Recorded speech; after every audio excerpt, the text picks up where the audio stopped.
who wins in a fight to the death, or maybe in a sport competition setting, but let's go with a fight to the death.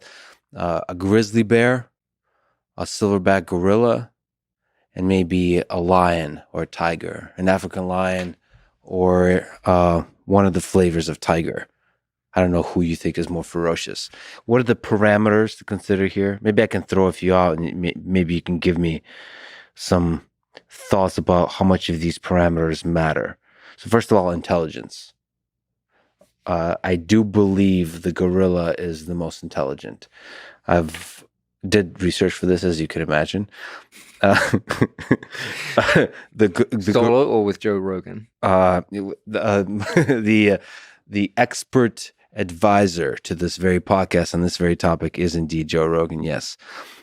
So in captivity, gorillas have been documented to show complex emotions, form family bonds, the ability to use tools, and to be able to reason about the past and the future.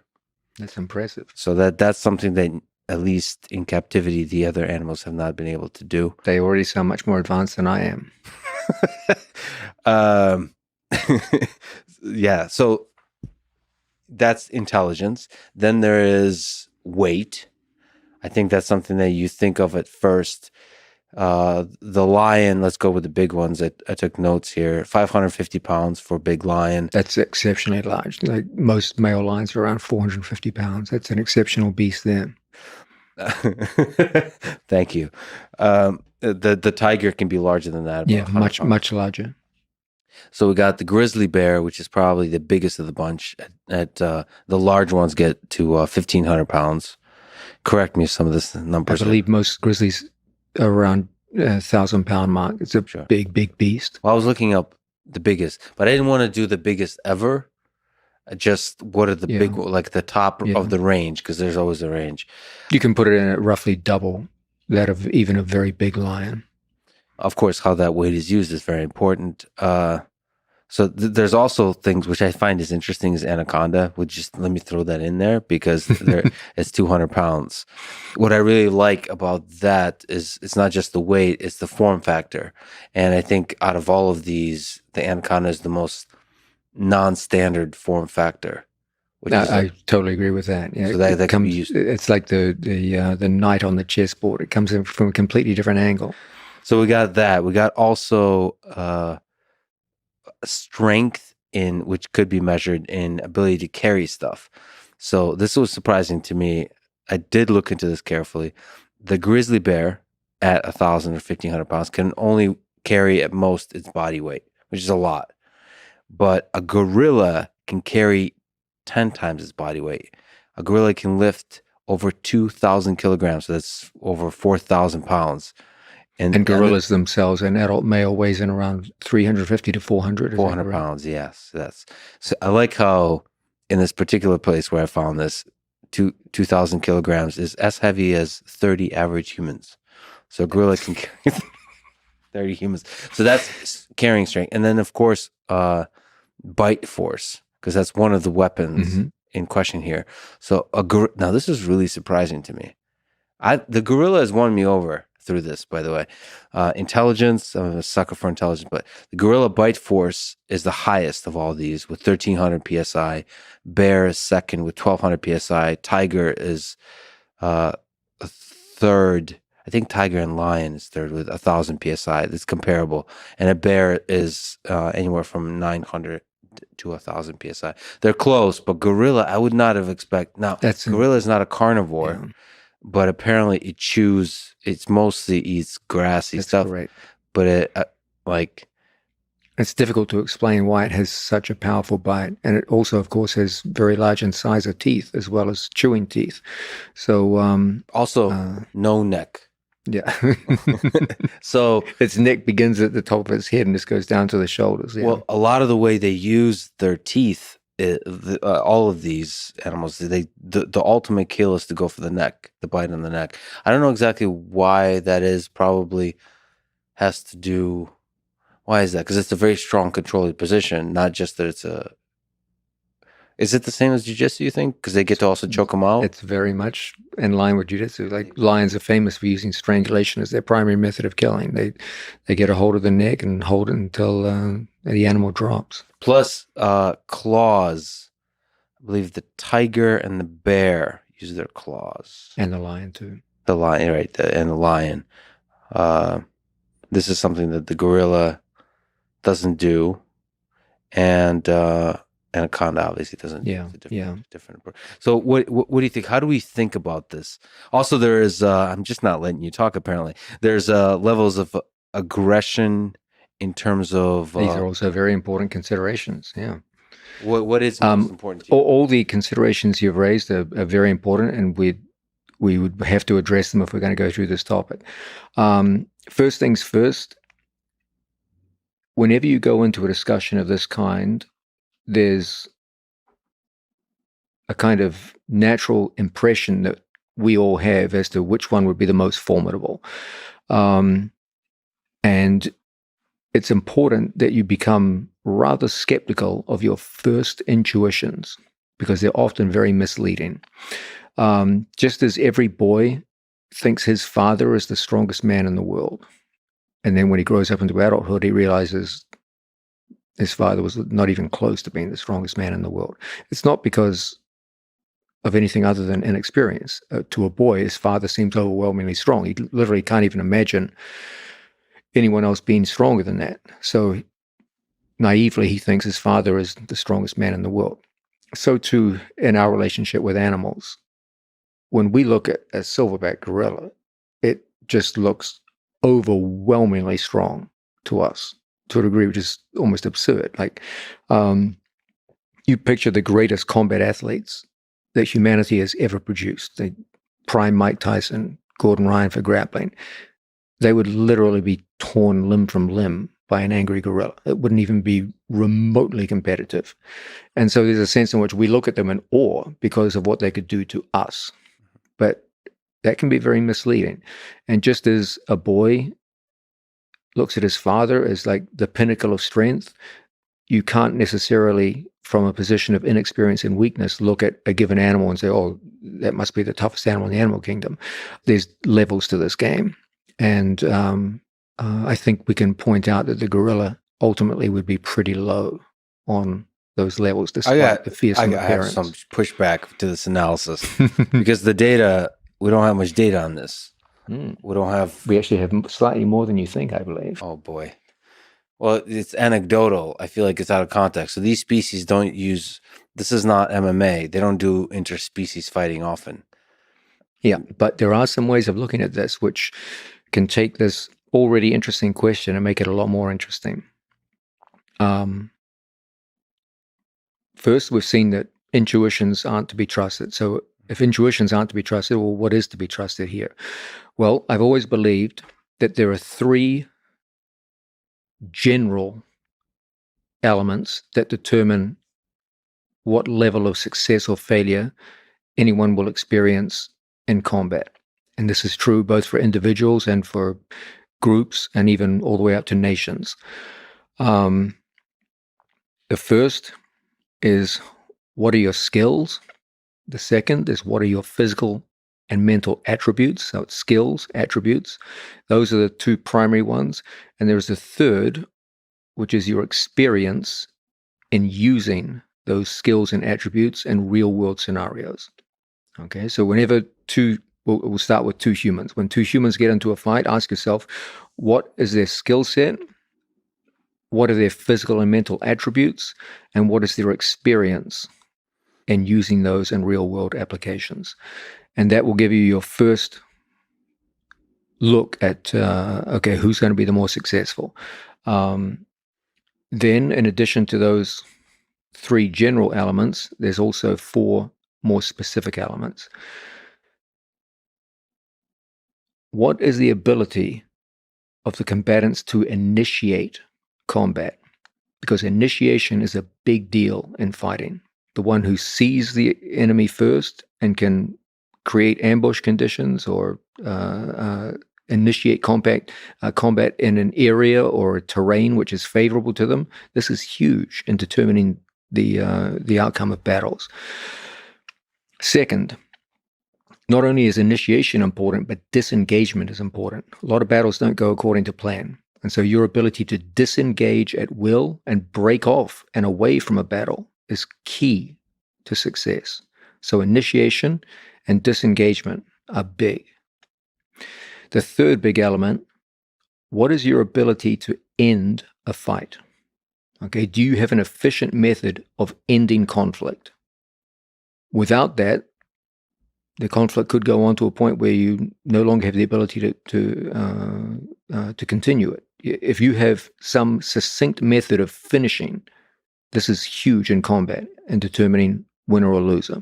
So both from a winning and a losing position? Yeah, so if you don't have one, there's a much higher chance you'll lose. But if you have an ability to finish an opponent in the conflict reliably, this is very, very important in determining success or failure.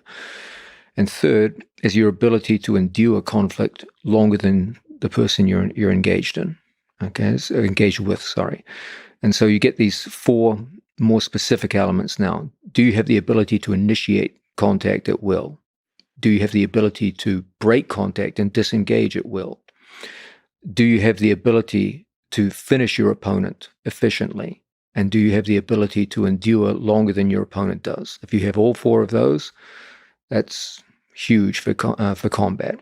That probably applies to human on human, everything, military conflict, everything, even all the way up to nations. Yeah. Also ask yourself, what are the most efficient methods of combat across the globe, across all species, all times, et cetera, et cetera. And you'll see that ultimately they always come down to three things. The first is concentration of force. Okay, one of the most successful combat strategies of all time is the ability to take concentrated force against the zone of weakness in your opponent. And if you can do this, you will often break through to a point of vulnerability, attack that vulnerability in a way where your opponent cannot respond and cannot recover from that vulnerable point being broken. Do a high amount of damage with precision. Yes. So this is one of the great combat strategies across the animal kingdom, across human history, etc. The second would be ambush tactics. If you can ambush an opponent with the element of surprise, this is huge for success in combat. Almost all of the truly successful predators on this planet are ambush predators. The ability to get off to a good start in a way where opponents simply can't recover is huge for combat. Are we allowing ambush in our discussion? Because we'll humans talk about this soon. Would call this cheating, perhaps. Yes, we would. And humans are pretty damn good at it too. So, and then the third is endurance. Okay, some species, some people, humans actually are pretty good at this. Use endurance as a weapon, and they simply wear an opponent down over time and break them. And internationally, this can be done economically through numbers, et cetera, and you can destroy someone with just sheer endurance. Yeah, a lot of wars throughout human history has been siege warfare. Yeah, and so when you ask yourself, okay, which one of these animals are going to be the most successful in combat, ask yourself, well, there's these three elements which tend to determine success or failure in warfare. Which animals exhibit these three principles the best? And we'll discuss this. But as far as generalities go, whenever you ask a question, who will win between A and B, ask yourself in terms of the light of what we've just discussed. What is their skill set? What are their attributes, both mental and physical? What is their experience in utilizing these in real-world situations? And then the four more tactical elements. Who gets to initiate contact? Can you break off contact at any given time? What is your endurance? Can you keep going for longer than your opponent does? So a skill set, I wonder if a big component of that of how much practice there is Yes, off the battlefield. exactly. So how much, quote unquote, you would probably call it play, like play Now, fighting. let's start going through our animals. Okay, when you look at the gorilla, you will see immediately that almost every experience a gorilla has of combat is theatrical. Yes. They don't engage in killing things.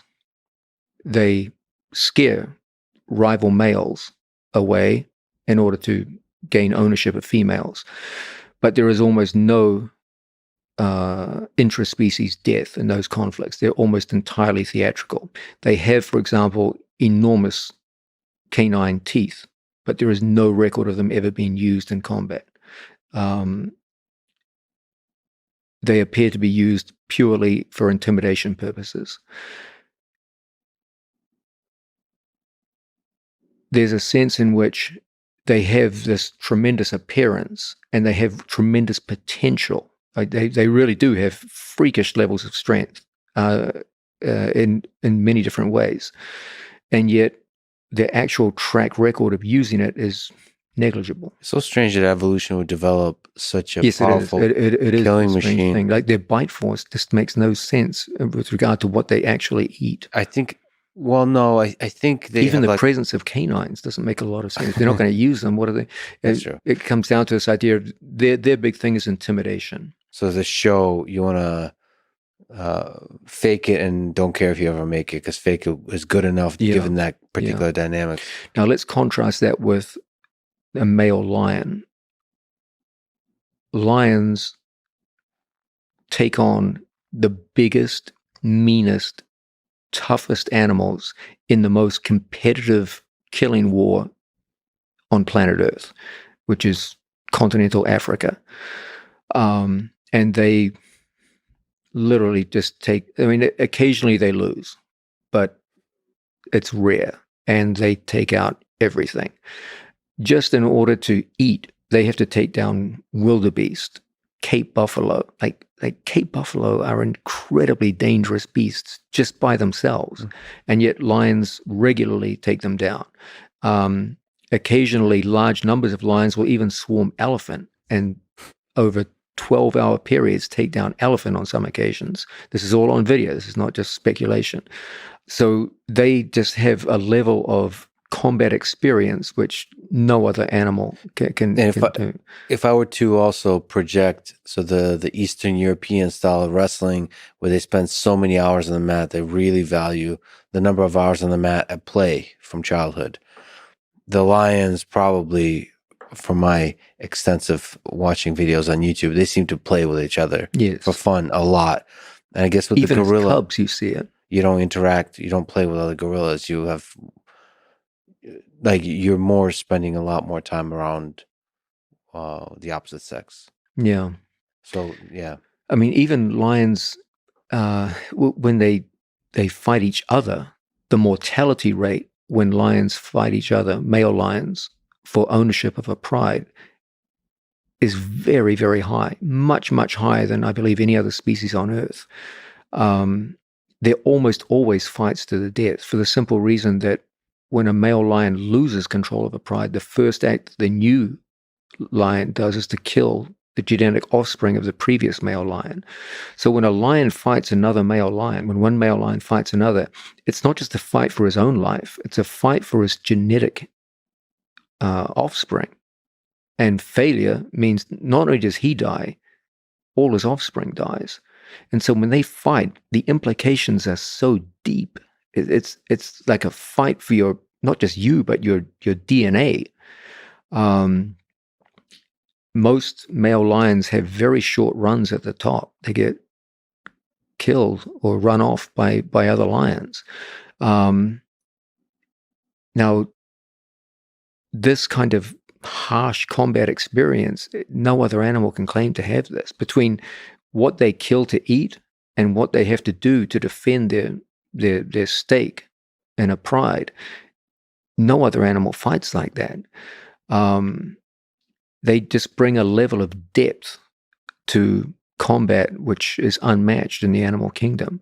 They also have some other elements too, that they get the luxury because of their social nature of taking more risks than other animals. Like a tiger hunts alone. So if it gets injured, it's a big problem. It can die if it's injured. A lion can fight Cape buffalo, get injured, and be covered by the other lions for food until it recovers. So it learns to take risks, and it's not afraid to go out and fight very, very hard. Whereas other animals tend to shy away from risk because they're solitary. Bears are solitary. Tigers are solitary. So they learn from an early age not to take the big risks, to go up to a certain level and stop. If I could push back, so that's aggression and risk taking. That's a plus for the lion. But to defend the gorilla, because you said skill set, they are, of all of those, the only ones that use tools, have been shown to use tools. We didn't say anything about weapons. A gorilla could, in theory, pick up a rock, and it does have the force, the power, and the capabilities to do a lot of damage. It doesn't have the practice. Mm-hmm. It doesn't have the experience. Mm-hmm. But don't you think if a gorilla's back is to the wall, so you put them in a situation of it is life and death for both the lion and the gorilla, don't you value intelligence at least a little bit here? There's a reason why humans, this is like evidence that humans have spread all across the world while being kind of weak. Why? Okay, intelligence is a huge, huge asset. Humanity is positive proof that it is the most important asset, but it takes time in order to work its magic. It took humans 200,000 years to go from the bottom of the food chain to the top of the food chain. And gorillas have a lot of work to do before they get to that level. Humans can pass you said in theory, gorillas could do this, but let's talk about practice now. First off, there are many documented incidents of leopards killing gorillas. That's anecdotal evidence. No, it's not anecdotal. There's a bunch of bitch-ass gorillas walking around. We know this. We're asking. It's not anecdotal. It was observed by a group of people who specialized in observing gorillas over a 12-year period. They regularly found gorilla toes in leopard defecation. They also saw that over a certain period, some 36 gorillas had been killed, and evidence strongly suggested leopard predation was the reason. Apparently, the leopards had figured out that there was a femoral artery in gorillas' legs and were doing a move which, from the sounds of it, sounds a lot like a berimbolo, where they were spinning underneath gorillas and biting the femoral artery and then disengaging and watching them bleed out and die and then eating them. Now, a leopard is no match for a lion. The only defense it has to a lion is to run up a tree. It cannot engage with a lion on anything close to equal terms. It may seem like we're going on tangents, but we're not, just because of the foot, the attack of the artery on the foot. Is there weaknesses that the lion might have of that? What I'm saying is, I know it's not equivalent, but the fact that a leopard does so well against even fully grown male gorillas should make you rather suspicious of a gorilla's ability to fight a lion. Fair enough. Let's also go further into this. Let's talk about concentration of force. The lion has the quintessential concentration of force, which is fangs and claws. The gorilla is the exact opposite. It can't even make a fist. And so it can only throw open-handed slaps and grab things. So it has no ability with its arms to concentrate force in any kind of efficient way. When a lion or a tiger, or a bear for that matter, swings at you, it's got 4 claws from 4 to 6 inches long. That's like 4 blades going into you. They can retract their claws so they're always sharp. But the reach is significantly longer for the gorilla. The length of the ability to engage with speed on the part of the cats is far, far greater. And also mobility on 2 feet, the bipedal nature of a gorilla. The temporary bipedal. The bear has the same. It has no impact. Humans are bipedal, and lions kill 240 humans a year on average. So okay. What about bear? Now, bear is a different. Has all the same things that a lion has: the claws, the teeth. Yeah. Has more weight. Has more strength. has more power? Okay, now this is an interesting question. Okay, you get a fully grown North American grizzly versus an African lion. This is an interesting battle. I also have questions about polar bears. It's unclear to me because they're big. They're bigger in every way than a grizzly. Yes, but they probably don't get the experience and the practice. Yeah. Also, they have a much more limited set of animals that they prey upon. So, I'm pretty sure grizzly is going to be tough to beat as far as top bear goes. A grizzly bear, I believe, would be a formidable adversary, even for a male lion. They're literally twice their size.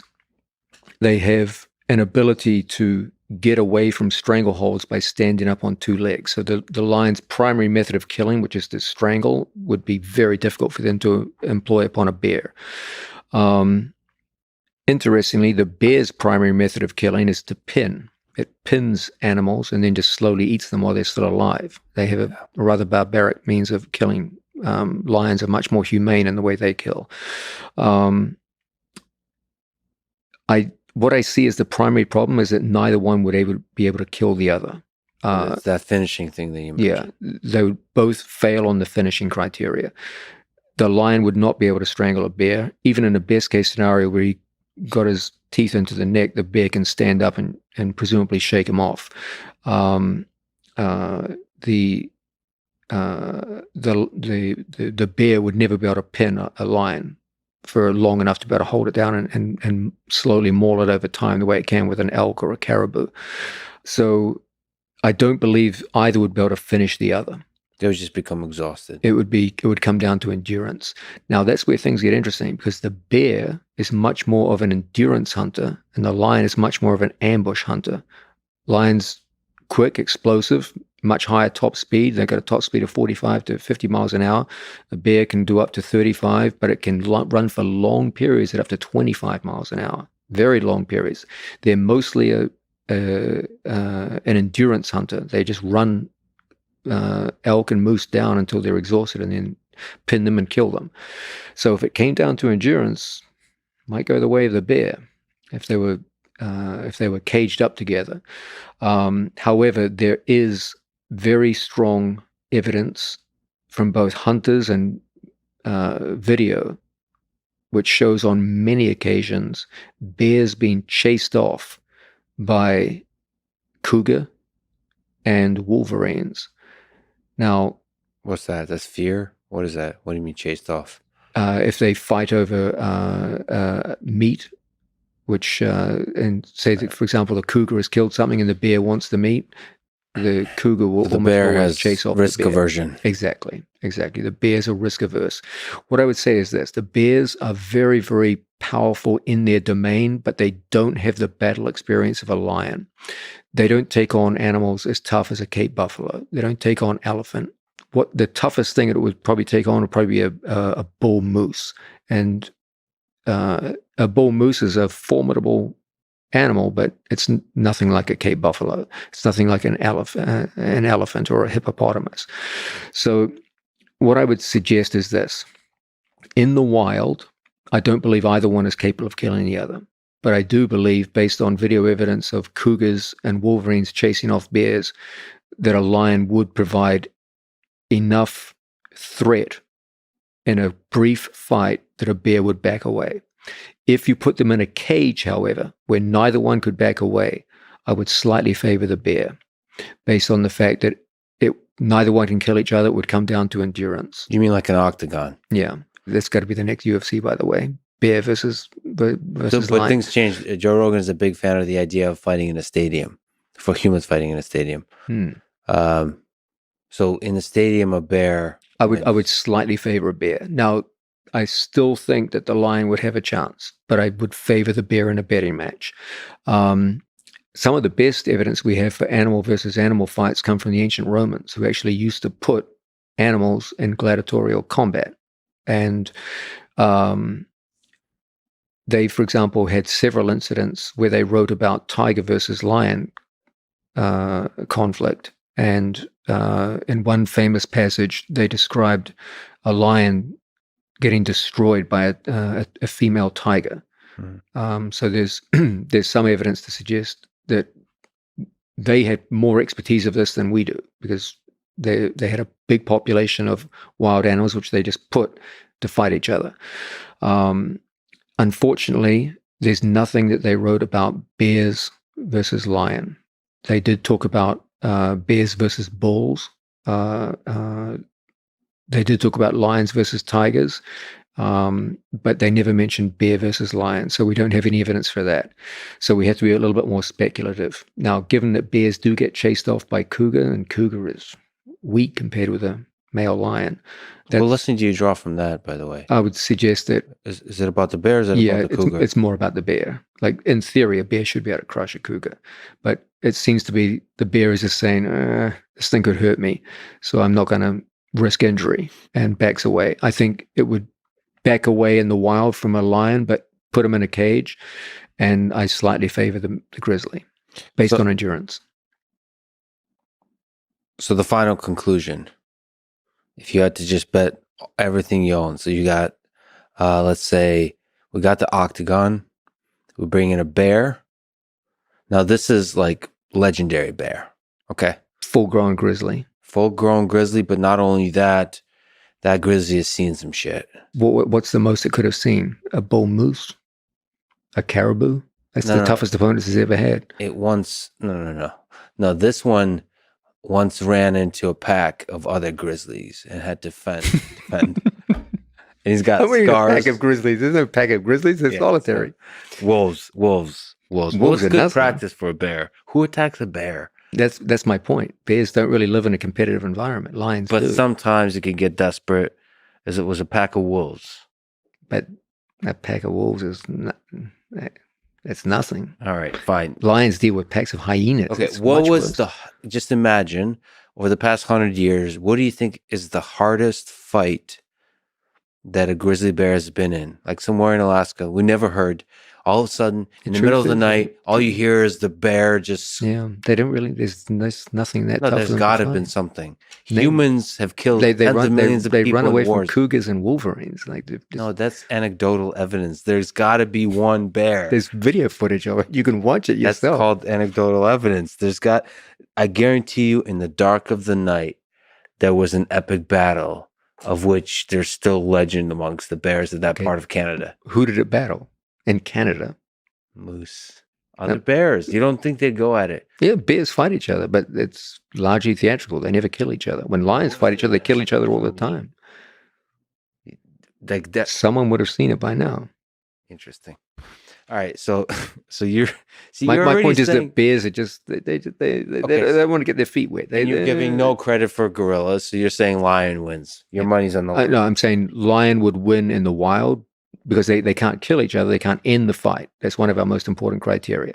But lions can almost always initiate the action because they have much better ability to see at night, for example. Bears have very average night vision. Lions have superb night vision. So at nighttime, they can always initiate the fight. Lions are natural ambush predators, so it's always going to be able to have the advantage of ambush. The great advantage that bears have is endurance. But bears are very risk averse, and they're not used to fighting like the toughest animals. The toughest animal they fight is a moose or a caribou. These are not even close to the animals that lions have to go up against on a regular basis. So if somebody wins, it's going to be the lion for you. I still think that the size and endurance of the bear, if they were locked in a cage together, I would still favor the bear under those circumstances. But in the wild, I believe the bear will back away quickly. But in the cage, no time limit, you favor the bear. What if it's 5 rounds of 5 minutes? Championship rounds? Then I would go with the lion, because the lion has a huge speed advantage. So it's gonna injure it, tear it up, and do immediate damage. Like, I'll put it this way: if lion and bear fight, first 15 minutes, I favor the lion 100%. But then as time goes by, that size and weight and endurance is going to have an effect. I'll bring up shortly somebody that's going to probably disagree with you about some things. Hopefully it's a grizzly bear and he comes in and just eats me. Oh, that would be so epic. Make a hell of a podcast. I wonder who he would eat first. Who would look scarier, more delicious? I'm not sure.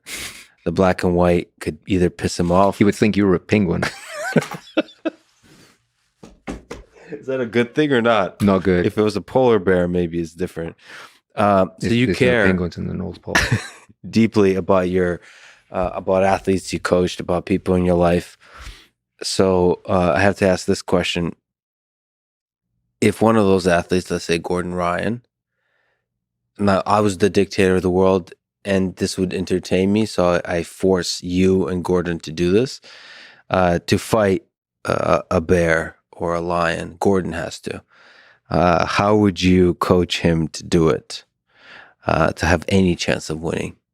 He goes in empty-handed. Empty-handed. You can choose stadium or cage. Gordon Ryan, empty-handed versus a lion. You get to choose lion versus bear.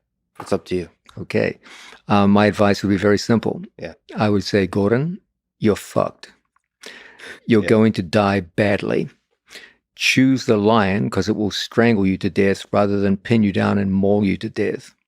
Didn't we just talk about audacious goals with Nicholas Mergat? This is not a question of audacious goals. This is a question of minimizing pain. So you coach your athletes to quit before the battle has been fought. 100%. Yeah. You don't think he has a chance? You don't think he has a chance? How? What's he going to do? You don't think there's a technical, first of all, intelligence. So technical. What's he going to do? A heel hook? No, not. Well, first of all, maybe. He can't do a double leg. He's got 4 fucking legs. Okay, what if Gordon gets any starting position he wants? Oh, yeah, that's going to be really useful on a 1,000-pound bear. You don't think he can have back control? On a 1,000-pound bear? Yeah. What good would back control? Shaken off? Shaken off. He'll get torn off. With what? Like reaches back. He's got 4 6-inch It's claws. hard to. Oh, okay. I wonder what is the reach. Whatever he touches, he's going to destroy. What if it's not a flexible bear? So you think there's no control? What about like a low, like a some kind of controlling position from? Yeah, like you said, Barbola, like from underneath. Nothing. This discussion is so insane that I didn't even know where to begin criticism. I don't think you're open-minded.